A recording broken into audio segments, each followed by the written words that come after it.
Que a maravilhosa graça de Cristo Jesus esteja presente em cada coração. Amém? Que bom que você está aqui nessa manhã. A gente continua a nossa série Economia do Reino. Estamos no terceiro encontro. Já conversamos sobre um punhado a menos é melhor, estresse que escraviza. E hoje a gente vai abordar esse terceiro tema. Na primeira semana a gente falou sobre simplicidade. Um punhado a menos com tranquilidade é melhor, pois você reconhece com gratidão tudo aquilo que Deus tem derramado sobre a sua vida. Semana passada conversamos sobre esse estresse que escraviza, o estresse chamado dívidas, os perigos de se gastar mais do que ganha, os financiamentos sem o devido cálculo, e como devemos nos libertar disso que nos escraviza. Inclusive você está desde a semana passada, né? A gente fez um exercício prático de vida, estamos nesse início, né? Você está no que a gente chamou de jejum de compras variáveis por 31 dias, né? Então todos nós falamos amém para a lição prática de vida da semana passada, estamos num jejum de comprinhas da Shopee, estamos num jejum de tomar cafezinho na padoca, a gente toma café em casa mesmo. Estamos em jejum dos produtos e itens de maquiagens da NAB e outros produtinhos aí que a gente acaba comprando quase que sem querer, né? No final desse desafio, eu quero muito que você participe. Algumas famílias já conversaram comigo, falando, não, pastor, a gente está participando, né? Teve até alguns encontros assim, pastor, a gente tinha marcado um café, desmarcamos o café na padaria para fazer o café em casa, porque a gente está sério nesse jejum. Por que eu estou te desafiando a isso? Porque no final de 31 dias, você vai fazer a sua revisão no planejamento familiar, no orçamento familiar, e você vai se surpreender com a economia que nós vamos conseguir cortando esses itens variáveis e desnecessários. Aliás, semana passada foi muito gostoso a nossa reflexão. Eu realmente esqueci o nome da especialista em cuidados das unhas, né, das mãos, cutículas e pele ao redor, realizando serviços estéticos e terapêuticos para manter e melhorar a aparência e saúde das unhas das mulheres. Fui pesquisar depois, né? Porque eu falei que é unheira, né? Então eu peço perdão publicamente, mas tem uma justificativa. Fiz uma associação, né? Se você tem cabelo, você vai na onde? Cabeleireira. Se você tem unha, você vai na unheireira, né? Então, mas eu já fui corrigido, inclusive no mesmo domingo, me lembraram, pastor, é manicure. Então, no final do culto, a Milena, eu vi ela aqui hoje. Cadê a Milena? Milena tá onde? A Milena aqui, tá bem aqui no final. Proprietária de uma clínica de estética, falou, pastor, assim você me quebra, pastor. Falando unheira, né? Peço desculpas aqui publicamente. Então, ao final dos 31 dias, você, maridão, presenteará sua esposa com um tratamento de lixamento, modelagem, aplicação de unhas na clínica da Milena, utilizando o cupom unheira da IPPAC. Brincadeira! A parte de você apresentar a sua esposa é ok, tá? Mas manicure da IPPAC, guarde esse nome, manicure, né? Mas enfim, a gente está falando sobre esses cortes, né? Que são variáveis. Eu não estou falando que não é importante, né? As mulheres cuidarem da aparência. Eu não estou falando que não é importante nós fazermos algumas compras. É mais o cuidado, como isso toma uma proporção sobre a nossa vida. Hoje o tema é esse, mais feliz dando que recebendo. Mais feliz dando que recebendo. Como você tem percebido, ao longo dessa série, cada axioma, cada princípio de valor sobre a economia do reino é retirado de versos bíblicos, que são fundamentos para a nossa vida nessa área financeira. É muito interessante quando eu leio algum tipo de best-seller sobre finanças, né? Ou alguém comenta, pastor, você já viu aquele livro, Casais Inteligentes Enriquecem Juntos, né? Como Poupar para o Amanhã, e tantos outros livros ótimos que ensinam educação financeira. E aí, quando eu leio, eu falo assim, pegando o princípio de Provérbios. Né? Eles vão pegando todos os ensinamentos de sabedoria da Bíblia e também das palavras de Cristo Jesus nos Evangelhos, né? Então, hoje não seria diferente, a gente vai partir de um axioma bíblico. Juntos vamos descobrir o princípio da mensagem dessa manhã. Abra sua Bíblia comigo ou acompanhe aqui o texto de Atos, capítulo 20, verso 35. Atos dos Apóstolos, capítulo 20, verso 35. Atos, capítulo 20, verso 35. Em tudo o que fiz, mostrei-lhes que mediante trabalho árduo devemos ajudar os fracos. Interessante que dinheiro não cai do céu, né? A gente trabalha para ter a devida recompensa. Então, mediante trabalho árduo, devemos ajudar os fracos. Lembrando as palavras do próprio Senhor Jesus, que disse: há maior felicidade em dar do que em receber. Lembrando as palavras do próprio Senhor Jesus, que disse, podemos falar juntos esse final? Vamos lá, 1, 2, 3 e... há maior felicidade em dar do que em receber.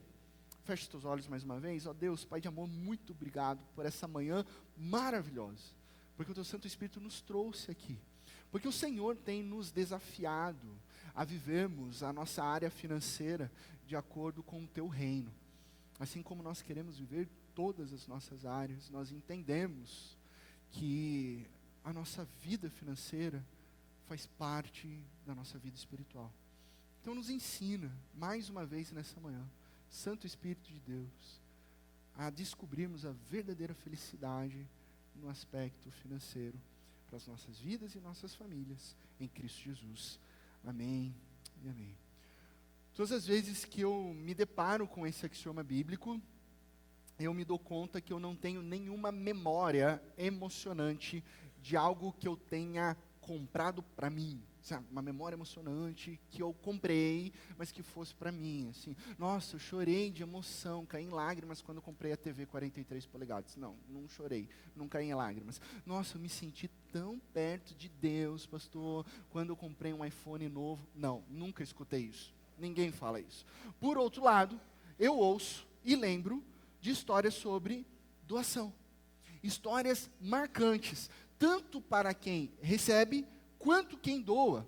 Quando eu era seminarista, já casado com a Júnia, eu trabalhava numa cidade, morava em outra e estudava em Campinas. Então a minha vida era meio que viajando, servindo em algumas cidades como seminarista, e algumas pessoas me convidavam, às vezes amigos, parentes, pessoas da igreja, para almoçar fora, né? Aí eu olhava para a Júnia e falava assim, não, vamos. Aí não convidou para ir almoçar na casa, né? Convidou para ir almoçar naquele restaurante, né? Aí a gente ia orando, Senhor, que o restaurante não seja caro, porque a gente é seminarista, né? Mas vamos na fé, vamos na fé. E não poucas vezes, pessoas e amigos, sabendo da nossa situação naquela época, pagaram o nosso almoço, generosamente, com alegria, e a gente sentiu aquele amor, aquele carinho.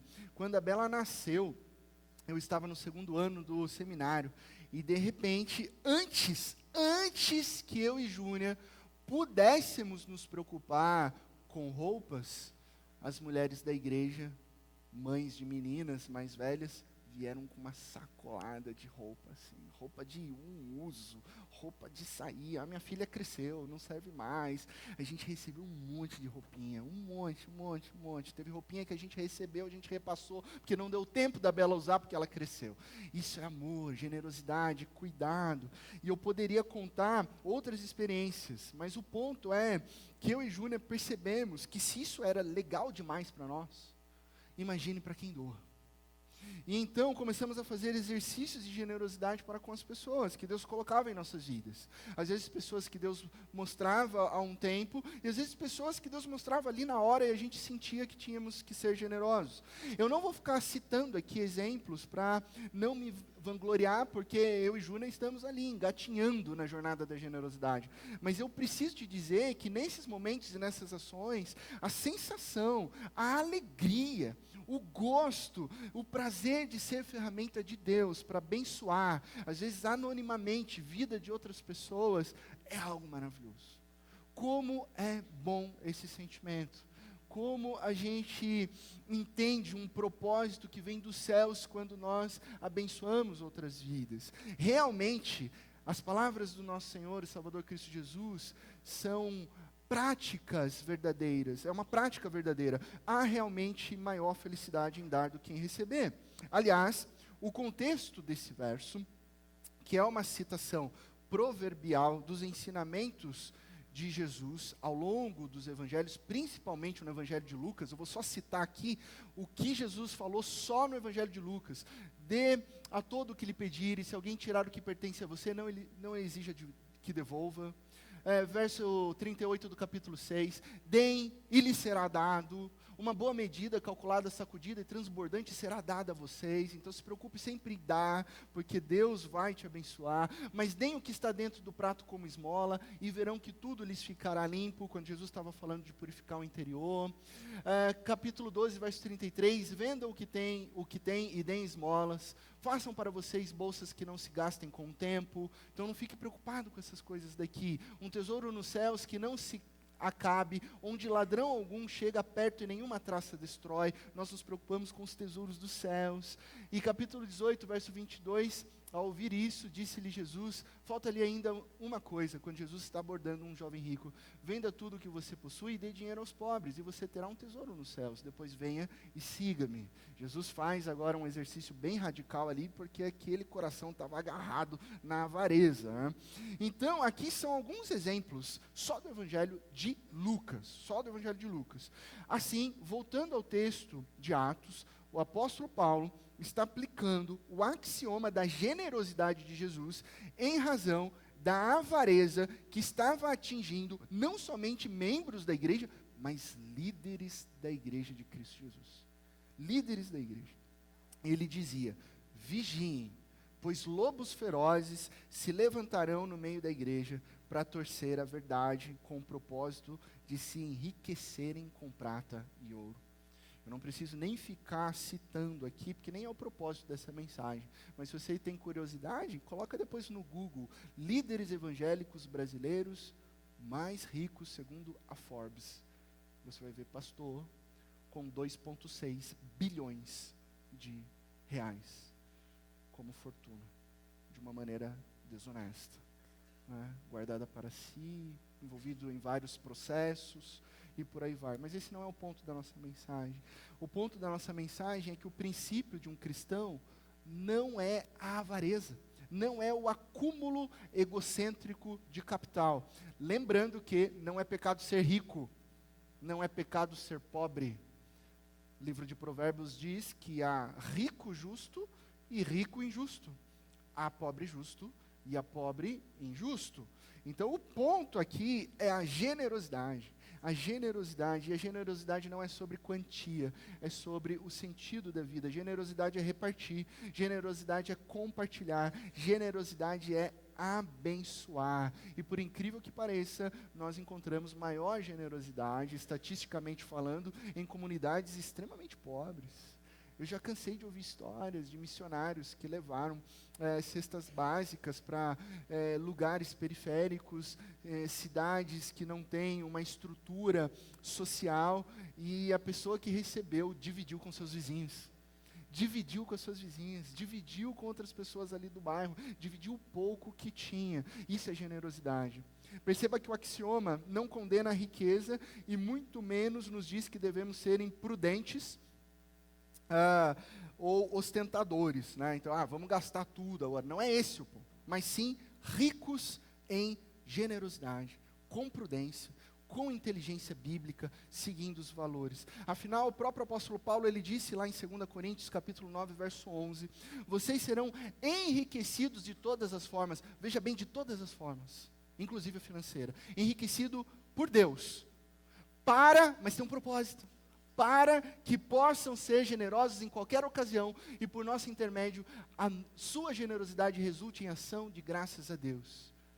Deus deseja que sejamos ricos em todas as formas, mas com propósito, para que a generosidade de Deus flua em nossas vidas. Quando o axioma é generosidade, Deus proporciona que você seja um canal para abençoar outras pessoas. E aí nós olhamos esses textos, lembramos das palavras de Cristo Jesus, e chegamos à conclusão simples e básica de que isso é bom. que isso é espiritual. Mas aí a gente faz uma pergunta honesta aos nossos corações: então por que nós temos dificuldade? Por que será que o nosso coração tem dificuldade com generosidade? Por que nós não somos assim tão fáceis com a generosidade? Eu posso trazer, mas 3 motivos, não necessariamente sejam todos eles aqui, mas o primeiro motivo é esse: é uma falsa percepção de insuficiência. Sabe quando a gente acha que não temos o suficiente? Eu não tenho ainda o suficiente. Eu preciso de mais. Porque está faltando dinheiro em casa. Às vezes eu ouço palavras assim, frases assim: está faltando dinheiro em casa, a gente precisa mais, né? Mas será que é honesto com Deus nós falarmos isso? Será que está faltando roupa? Será que está faltando alimento? Será que está faltando uma cama? Será que faltou para nós uma coberta nesses últimos dias de frio? Ou nós não temos percebido que Deus já tem nos dado muito mais do que nós necessitamos, e que falta aí uma gratidão nos nossos corações? Então essa percepção falsa de insuficiência pode nos fechar a generosidade. O segundo motivo, e não menos importante, uma religiosidade abusiva. Talvez você já tenha ouvido, talvez você já tenha se frustrado com mensagens falsas, pastores que não são pastores, que são lobos velozes, vestidos de pastores, ameaçando as pessoas, manipulando as pessoas, através de um capital de conhecimento bíblico, né? Instigando elas e forçando, colocando fardos pesados sobre pessoas, às vezes muito humildes, para trazer dízimos, para trazer ofertas, dinheiros, e muitas vezes para o próprio pastor, para uma estrutura fechada, onde ele vai corroendo pessoas humildes, e ele está talvez com um carro importado ali, pouco se importando com uma senhora humilde que entra na igreja e talvez não tenha dinheiro para comprar o remédio no final do mês, porque toda a aposentadoria é levada aí pela suas contas necessárias. E aí a gente escuta as frases das mais absurdas, né? O pastor abre a Bíblia, pega um texto, interpreta totalmente equivocado, de maneira contrária, e diz que o demônio devorador irá te assolar caso você não traga uma oferta específica. Para você alcançar cura, vitória ou uma certa bênção, você vai ter que trazer a sua oferta no altar, você vai ter que trazer todo o seu salário aqui, e você vai ganhar um carro ainda essa semana. Você vai ser liberto de uma doença se você trazer aqui uma oferta de 10 mil reais, de 100 você vai ganhar 1.000, e tantas outras heresias que nós infelizmente escutamos em algumas denominações daqui do Brasil. Isso pode ter afastado o seu coração, machucado o seu coração com essas inverdades. Ou talvez a mentalidade do velho homem. Muitos estudiosos da área financeira, né, vão falar muito sobre aquela mentalidade de escassez versus mentalidade de abundância, né? Uma maneira até de trazer uma proposta econômica e tal. Não estou entrando aqui no mérito, acho um pouco equivocado às vezes a maneira como eles se colocam isso. Eu costumo dizer que a gente precisa trocar a mentalidade do velho homem. Não é sobre mentalidade de escassez, é a mentalidade do velho homem pecador. Aquele pecador que é ganancioso, aquele pecador que quer viver de uma maneira avarenta, aquela compulsão por tesouros do mundo, ao invés de viver uma nova mentalidade. Não é uma mentalidade de abundância. Abundância é a consequência de uma mentalidade que vive o Evangelho. E aí a abundância é consequência. E não necessariamente a abundância seja material. Porque quando a nossa mentalidade é do Evangelho, eu quero abundância em amor, eu quero abundância em comunidade, eu quero abundância em paz, eu quero abundância em relacionamentos, eu quero abundância em todas as áreas da minha vida. Então, você acha que você precisa parar de doar, né, porque antes você precisa ter. Isso é mentalidade do velho homem. Não, eu não posso ainda doar, porque eu ainda preciso ter. Aí eu chego ao ponto de ser generoso. Quem pensa assim, nunca chega na generosidade. Por que nunca chega na generosidade? Porque nunca está satisfeito com aquilo que ele tem. Foi perguntado para um dos bilionários do Brasil, um dos homens mais ricos do Brasil, não, do mundo, né? Aquela famosa pergunta, qual é o valor suficiente? Aí ele deu uma risadinha e respondeu: o valor suficiente para mim é sempre um pouquinho mais. Não tem fim, não tem satisfação. Essa é a mentalidade do velho homem. Então a gente precisa compreender que o axioma bíblico da generosidade é esse: toda vez que você doa, você é uma bênção. E toda vez que você doa, você é abençoado. Esse é o axioma: toda vez que você doa, você é uma bênção, toda vez que você doa, você é abençoado. Isso não significa que se você doar R$1.000 hoje, você vai ganhar R$100.000 amanhã. Não é isso que eu estou dizendo. Não é sobre isso, mas sobre o sentimento de alegria, sobre o sentimento de realização, quando Deus te usa para abençoar a vida de outra pessoa. Doar, ser generoso, é sempre mais abençoador do que receber. E por isso, nessa manhã, eu quero trazer 3 pensamentos para exercitar o nosso coração e que vai nos ajudar a crescer em generosidade. O primeiro pensamento é esse: aprenda a confiar em Deus com o dízimo. Existe um texto no Antigo Testamento, que está lá em Malaquias capítulo 3, 10. Tragam o dízimo todo ao depósito do templo, para que haja alimento em minha casa.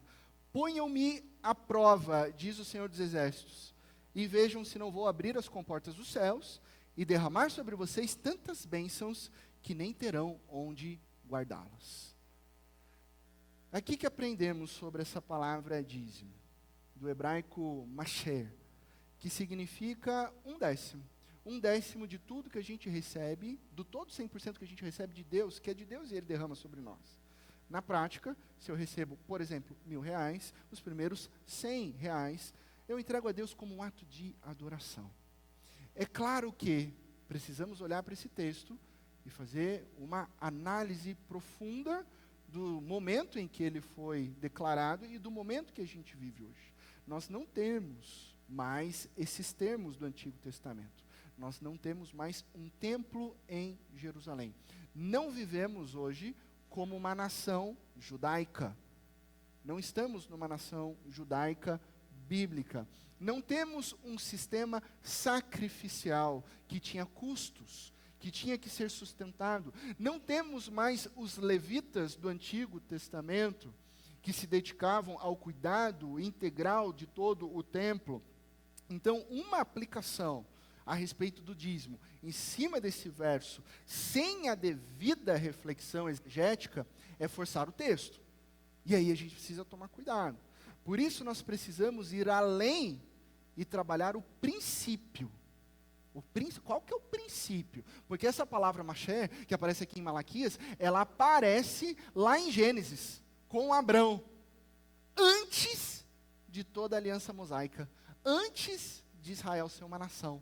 Já aparece com Abrão. Então, qual que é o princípio? O texto bíblico diz: para que haja alimento em minha casa, alimento na casa de Deus. Ora, o que nós temos hoje, em 2025, na igreja local, na igreja presbiteriana do Parque em 2025? Por que nós estamos reunidos aqui nessa manhã? Já parou para pensar nisso? Por que nós viemos aqui? Estamos aqui como um ato de adoração a Deus. E como nós saímos daqui ao final do culto? Nós recebemos alimento espiritual. Nós recebemos alimento espiritual nas nossas vidas, na vida dos pequenos grupos de vida espalhados durante a semana. Recebemos alimento espiritual no culto, nas canções que celebramos aqui, na bela estrutura predial que Deus nos concedeu. Glória a Deus. Do contrário, a gente estaria se reunindo, talvez a céu aberto, com perigo de chuva, de sol muito quente. Olha só que prédio maravilhoso e bem localizado que a gente tem aqui. Nos materiais que nós podemos adquirir, para que as nossas crianças do parquinho aprendam sobre Deus. Então elas recebem material, lápis de cor, tesoura, um monte de coisa, todo o trabalho e manutenção desse prédio para o Senhor, internet, água, luz, enfim, tantas outras coisas, que serve para nos alimentar espiritualmente dia a dia. Somos ricamente abençoados como Igreja Presbiteriana do Parque. Somos ricamente abençoados. Você tem sido fortalecido ao longo das mensagens? Porque eu tenho. Os nossos filhos têm aprendido sobre a palavra de Deus dominicalmente? Tem. Isso é uma bênção. Isso é um alimento espiritual.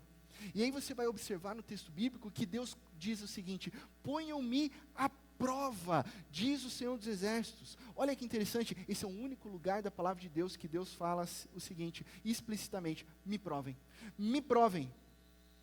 E por que isso? Porque, obviamente, ser generoso na área financeira é desafiador. Então Deus fala: provem-me. Você pensa: puxa, 10%, como que eu vou fazer isso, pastor? Semana passada a gente estava falando sobre dívidas, agora o senhor está falando sobre 10%, como assim? Deus então está fazendo sim um desafio. Teste-me com fé e experimente a minha fidelidade. Experimente a minha bondade, diz o Senhor. Experimente a minha generosidade em sua vida. Reorganize a sua vida primeiramente ao Senhor e veja a bondade dele em todas as áreas. Jesus disse: coloque primeiro o reino dos céus. As demais coisas vos serão acrescentadas. Busque a Deus no primeiro dia da semana. Glória a Deus que você está aqui hoje. Domingo de manhã é o primeiro dia da semana. E você começou a semana buscando ao Senhor. E isso tem um impacto tremendo na sua vida ao longo dos dias. No seu trabalho, na sua família, nos seus relacionamentos. Busque a Deus em oração logo ao acordar. Por isso nós enfatizamos a importância da oração matinal. Antes de você começar a fazer qualquer coisa, converse com Deus. Busque a Deus, peça direcionamento para que Ele abençoe o seu dia, o seu lar, a sua história, o seu trabalho. Coloque diante do Senhor, primeiramente, os seus planos. Nada de ficar fazendo plano sozinho e depois falou: ó Deus, eu fiz tudo, abençoe. Não, coloca diante do Senhor. Deus, aqui estão as minhas ideias, os meus sonhos. Abençoa, Senhor. Eu quero dedicar os meus planos primeiramente, consagrá-los ao Senhor. E entregue ao Senhor o dízimo como uma primeira parte, como um ato voluntário de adoração. Voluntário de adoração. E aí eu preciso te falar uma coisa muito importante. Com a expansão da aliança, da redenção em Cristo Jesus, porque temos o Antigo Testamento e o Novo Testamento. No Novo Testamento, Jesus expande a aliança da redenção. E com isso, diversas leis cerimoniais do Antigo Testamento não estão mais em vigor. Se alguém falar que o dízimo hoje é lei para os cristãos, nos termos do Antigo Testamento, certamente ele está fazendo um uso abusivo da palavra de Deus. Abusivo. Nós não vivemos naquele contexto mais do Antigo Testamento. Aí surge a pergunta: pastor, então por que nós entregamos o dízimo, se não é lei? Não é lei mais. Se não existe mais Israel como nação político-teocrática. Nós somos brasileiros, como havia no Antigo Testamento. Então por que nós, hoje, nesse domingo, nós entregamos os nossos dízimos? Porque o princípio, o axioma, foi mantido pelo nosso Senhor Cristo Jesus. O princípio de que nós devemos entregar a primeira parte, 10%, em adoração e gratidão, não foi abolido por Jesus. Ele mesmo disse que a gente deveria continuar. Quando Jesus está dando uma bronca nos mestres da lei, eles estavam oprimindo pessoas simples com fardos pesados, Jesus disse o seguinte para eles, lá em Mateus 23, ai de vocês, mestres da lei e fariseus, hipócritas, vocês dão o dízimo da hortelã, do endo, do cominho, mas têm negligenciado os preceitos mais importantes da lei, a justiça, a misericórdia e a fidelidade. Vocês devem praticar essas coisas sem omitir aquelas. Então Jesus, quando disse que deve-se praticar justiça, misericórdia e fidelidade, ele diz que sem omitir as outras que estavam sendo praticadas. Jesus não aboliu o dízimo. Ele disse que devemos ser generosos sem negligenciar a justiça, a misericórdia e fidelidade. Mas pastor, tem ou não tem que dar o dízimo em 2025? Alguém pode levantar essa pergunta, né? E aí? Preciso ter cuidado agora na minha resposta, senão o meu presbítero tesoureiro está ali, né? E ele vai me matar, né? Como pastor, eu preciso te responder biblicamente que ter como expressão de lei, obrigatoriedade externa ou cobrança, não tem. Não tem. Se você não quer dar, se o seu coração está apegado ao dinheiro, não dê. Agora o tesoureiro me mata. Simplesmente não dê. Deus não precisou, não precisa e não precisará dos nossos bens materiais. Ele é o Senhor de toda a criação. É Ele quem derrama bênçãos abundantes sobre a minha vida e sobre a sua vida. Só que eu quero te provocar, porque se eu estou falando biblicamente para você que não tem que dar dízimo, porque as pessoas gostam dessa pergunta, pode ou não pode, pastor? Tenho ou não tenho? Né? Porque fica mais fácil reduzir a regras de moralidade sem reflexão. E aí quando a gente reduz tudo a regra de moralidade, a gente pode cair num falso moralismo e num legalismo. Nós temos que aprender a pensar. Ética cristã. Moralidade, pode ou não pode. Ética, por quê?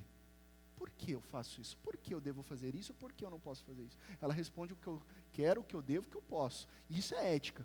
E nós precisamos aprender a ética cristã. Então, nesse sentido, eu preciso te fazer uma pergunta. Se não tem que ter dízimo, pagar o dízimo, né? Inclusive, abomina essa expressão, pagar dízimo, não se paga dízimo, igreja não é clube.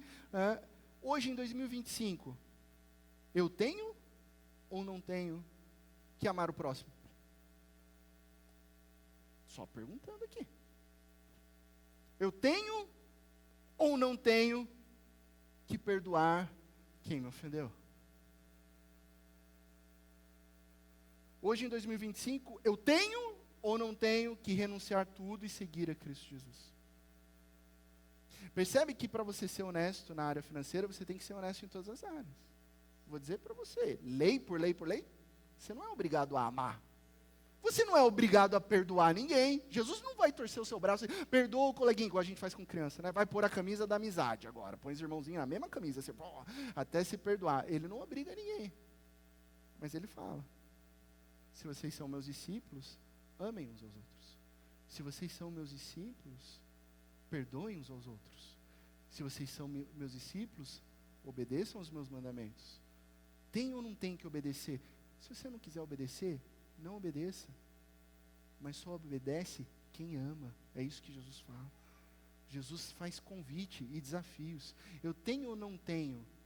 É um prazer, é uma alegria entregar dízimos e ofertas como uma expressão de adoração ao Deus que me ama. Então tudo isso não é sobre ser obrigatório ou não. O que Deus deseja é a sinceridade do seu coração. É como você entrega.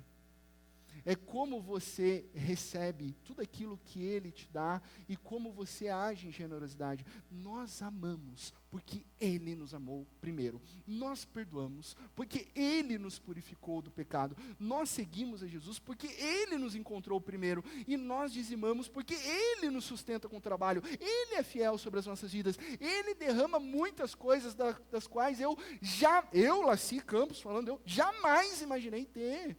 Gente, eu tenho muito mais do que eu mereço. Mas assim, muito mais que um dia eu sonhei ter. Eu não sou rico, eu sou bilionário. Eu não tenho nada na conta, né? Mas eu tenho muito mais do que eu preciso.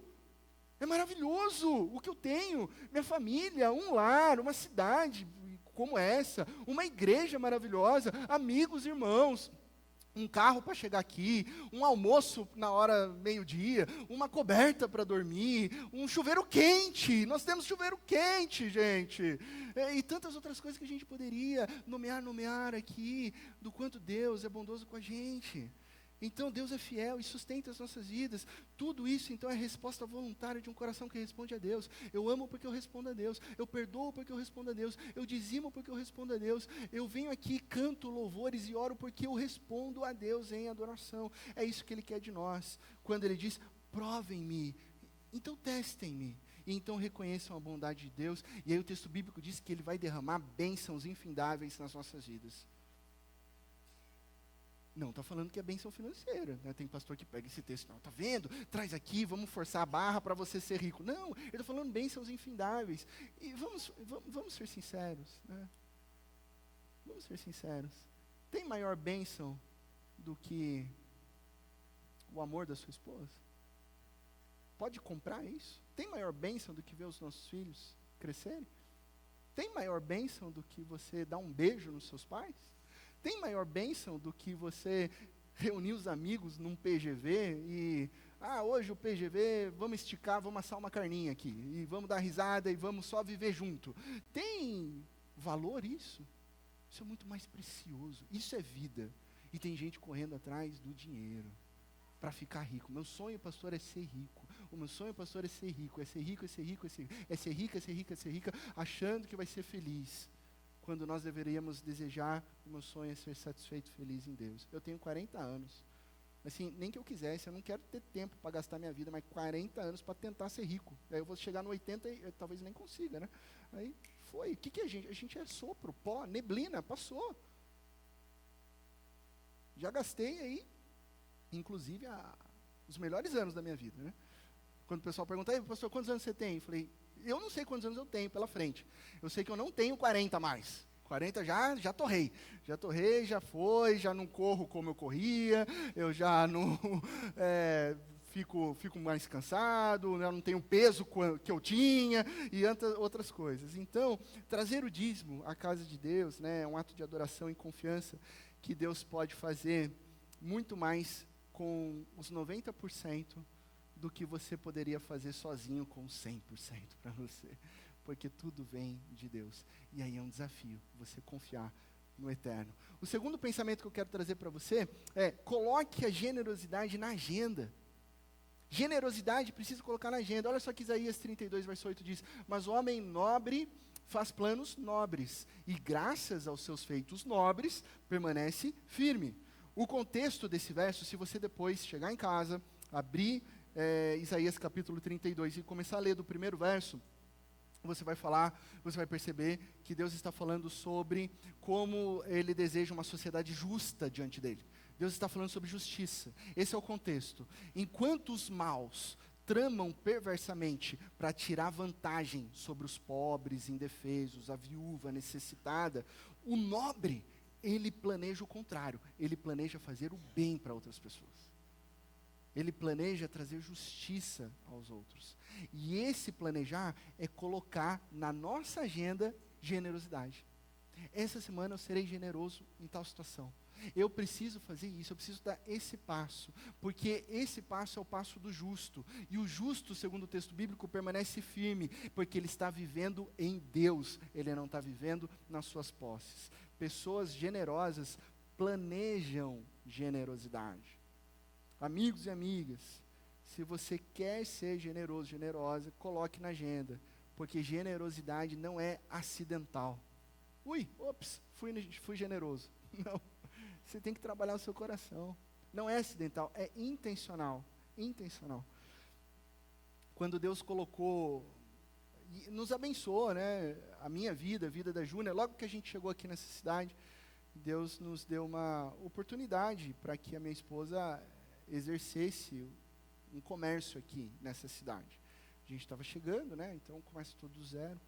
E antes de tudo, antes de a gente começar, a gente obviamente consagrou esse comércio a Deus e decidimos intencionalmente que a loja da minha esposa glorificaria a Deus. Do contrário, a gente não iria dar esse passo. Tinha que glorificar a Deus, porque as nossas vidas glorificam a Deus. Como seria isso, né? Como é que eu posso glorificar a Deus com o comércio, né? Eu não posso sair não vendendo nada, doando tudo, né? Porque senão vai para falência, né? Então tem isso também. Mas como que seria isso?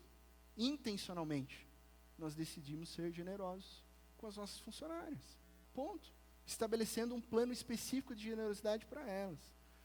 Não vou ficar aqui dando detalhes para que vocês não pensem, nós como pastor e a Júnia são bons, são santos, porque não somos, nós somos pecadores. Mas eu abro isso para você como um encorajamento. E porque se eu não começar a dar esse passo de generosidade, eu não posso estar aqui diante de Deus e diante dos senhores falando sobre generosidade. Essa mensagem ela é trabalhada primeiro no meu coração. Eu não posso pregar uma mentira. Eu não posso pregar algo que eu não vivo. Eu tenho que colocar o meu coração em honestidade e sinceridade diante de Deus todos os domingos que eu subo aqui. E digo mais, passamos por momentos bem difíceis, né? A gente chega aqui, abre um comércio, fica super feliz, empolgado, né? Ai, nossa, e agora? A gente vai precisar recuperar o que a gente investiu. Pandemia, né? Chegou a Covid e tal. Mas, gente, não faltou nada. Não faltou nada. Eu lembro de a gente orar juntos para pagar uma conta. a conta tinha quebradinho de centavos, assim, 24 centavos no final. E a gente orando e Deus trazendo paz. No final do dia, a gente vai fechar o caixa, o mesmo valor, com o mesmo final de centavos. Por que com o mesmo final de centavos? Por que o mesmo valor? Porque é Deus falando, eu estou sustentando sua vida. Eu estou cuidando de vocês. Continuem confiando. Continuem provando e vejam a minha fidelidade sobre vocês. Então a gente viu muito isso. A generosidade de Deus fluindo constantemente nas nossas vidas e nos movendo para que essa generosidade não pare na gente, sejamos generosos com as outras pessoas. Meus amigos e amigas, somos mais felizes dando do que recebendo, isso é maravilhoso. Generosidade não é o que fazemos, é quem somos em Cristo Jesus. Eu sem Cristo Jesus não sou generoso, mas em Cristo Jesus Ele me move a generosidade e isso é maravilhoso, é maravilhoso. E por fim, o último pensamento que eu quero compartilhar com você, comece agora mesmo. Lá em Mateus 5,16, palavras de Cristo Jesus, assim brilhe a luz de vocês diante dos homens, para que vejam as suas boas obras e glorifiquem ao Pai de vocês que está nos céus. O mundo está em trevas e precisa conhecer a generosidade. Eles só verão isso através da luz de Cristo Jesus brilhando sobre a vida do povo de Deus. Essa é a missão de Deus da qual a gente faz parte. A gente vai e brilha a luz de Cristo Jesus. Precisamos praticar a generosidade em nossas vidas para que o nosso Deus seja glorificado e que pessoas sejam abençoadas. Deus não possui apenas os 10%. Deus é a integralidade das nossas vidas. Por isso que ninguém paga dízimo. A gente devolve aquilo que Ele tem nos abençoado. E aprendemos a confiar nele, e começamos agora. Nós como igreja, como corpo de Jesus, precisamos impulsionar, compartilhar esse axioma de ser bênção e abençoar através da generosidade. Sempre, sempre, sempre somos e nos tornamos mais felizes quando nós vivemos a generosidade. E aqui eu não estou falando só da estrutura da igreja, mas quando você está na rua, e aí você é generoso com alguém, que Deus coloca na sua frente. Ou quando você está no bairro conversando com alguém que compartilha uma dificuldade, e sabe aquele sentimento que vem no seu coração de eu preciso ajudar essa pessoa, eu preciso ajudar a pessoa, eu preciso ajudar agora. E aí você ajuda, porque é o Espírito Santo que está tocando você, e você sai assim feliz. Você fala assim, meu Deus, nossa, eu fui usado pelo Senhor. Isso é maravilhoso. E por fim, não menos importante, ainda nesse terceiro ponto, mas eu quero partir para a conclusão. Muitas pessoas têm algumas dúvidas, né, em relação ao recolhimento dos dízimos na nossa denominação, a Igreja Presbiteriana do Brasil. E muitos de vocês sabem que eu faço parte da organização, tanto a nível presbiterial aqui da região de Campinas, onde eu presido, quanto do Sínodo de Campinas, que é uma região maior, e também como representante nacional no que a gente chama de Supremo Concílio. Então nós nos reunimos, nós temos o cuidado de sermos transparentes com tudo aquilo que a gente arrecada, tudo que é arrecadado aqui sobe para o presbitério para o sínodo, chega lá, tem uma tesouraria, tem um tesoureiro nomeado, mas a gente tem um escritório em Brasília, na sede, com pessoas administrando as finanças que nós recebemos e entregamos ao Senhor, para servir na obra de Deus. E eu digo com toda certeza que há mais de 10 anos, nossa, eu acho que há mais de 20, nós temos o compromisso de sempre 50%, mais que 50%, esse ano foi 54%, nunca abaixo de 50% dos dízimos recolhidos em todas as igrejas presbiterianas do Brasil são destinados a missionários. Missionários que estão pregando o evangelho dentro do Brasil, em comunidades ribeirinhas no Amazonas, no Pará, em lugares que não tem água, em lugares que são extremamente difíceis, que a gente que pega assim, por exemplo, um garoto aqui, Pimpão ali, o Andrew, não dura 5 dias lá em alguns lugares onde os missionários estão, apesar que agora ele é um soldado do exército, agora ele aguenta assim, está treinando, quem sabe esteja treinando para ser missionário, olha só, amém? E nós estamos sustentando a vida desses homens e mulheres, missionários e missionárias no Brasil, fora do Brasil, missionários que estão escondidos no Oriente Médio, porque são proibidos de pregar o Evangelho publicamente.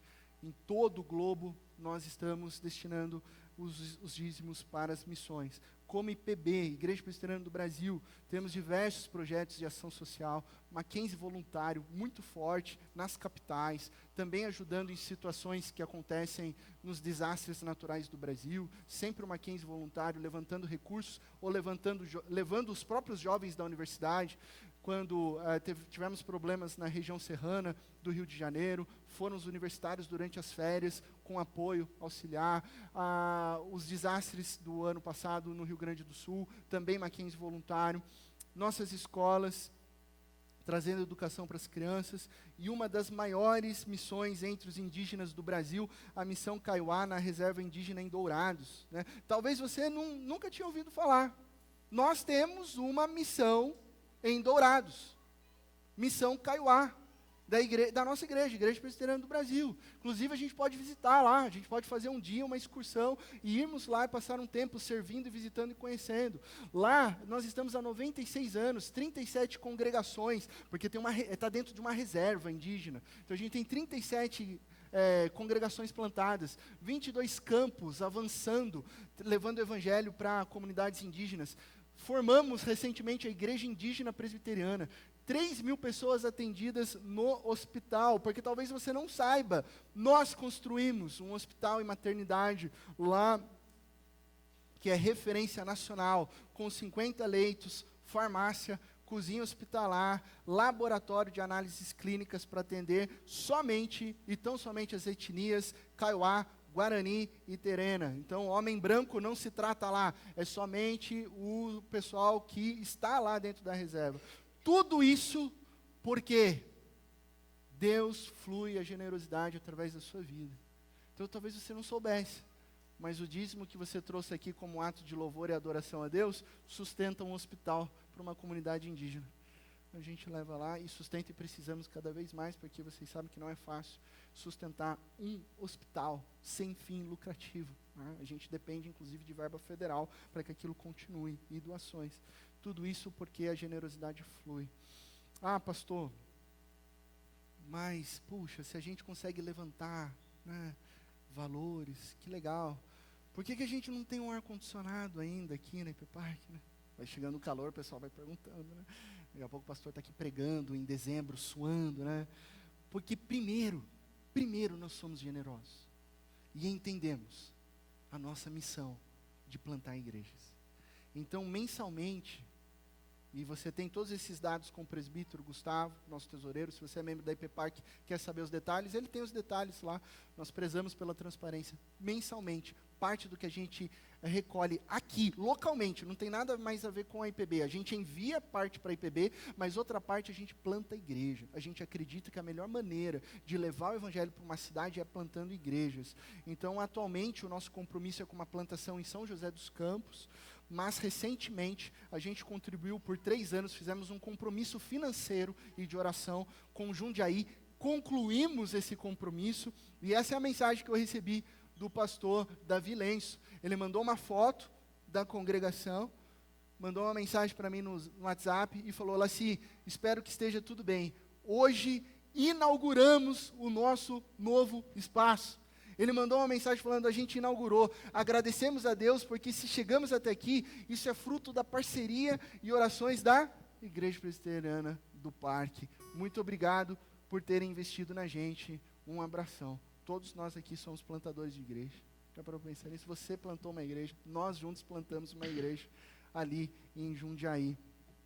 Vocês sabem que há 2 anos atrás, a gente tomou um golpe de uma empresa que veio fazer a montagem do nosso elevador, né? Fechamos contrato, tudo, compramos, e ele falou: você precisa dar um sinal de 20 mil. Demos o sinal de 20 mil, sumiu a empresa, sumiu o representante, sumiu tudo. Ficamos tristes, claro, mas continuamos sendo generosos. Não deixamos de contribuir com as igrejas, não deixamos os nossos projetos. Nós provamos e experimentamos a bondade de Deus, porque Deus foi fiel e a gente tem a plataforma ali de acessibilidade para que toda pessoa possa vir aqui na IP Park, ouvir a palavra de Deus e adorar o nosso Deus. Então, irmãos, como igreja, a gente lidera. A gente lidera o caminho da generosidade. Nós caminhamos e acreditamos que somos mais felizes dando do que recebendo. Essa é a economia do reino. Não esperamos o momento para sermos generosos. Nós somos agora, porque agora nós somos em Cristo Jesus. Aprenda a confiar em Deus no seu dízimo. Coloque a generosidade na agenda e comece agora. Cada vez que doamos, somos uma bênção para outra pessoa. Cada vez que doamos, somos abençoados por Deus, porque Ele nos usa para fazer a diferença. Por isso que nós somos felizes. Amém? Vamos cantar a Deus? Eu quero te convidar a se colocar em pé. Nós vamos cantar essa canção que nós levamos para casa. Lições práticas de vida. Lições práticas. A primeira é essa: confiança em Deus em ação.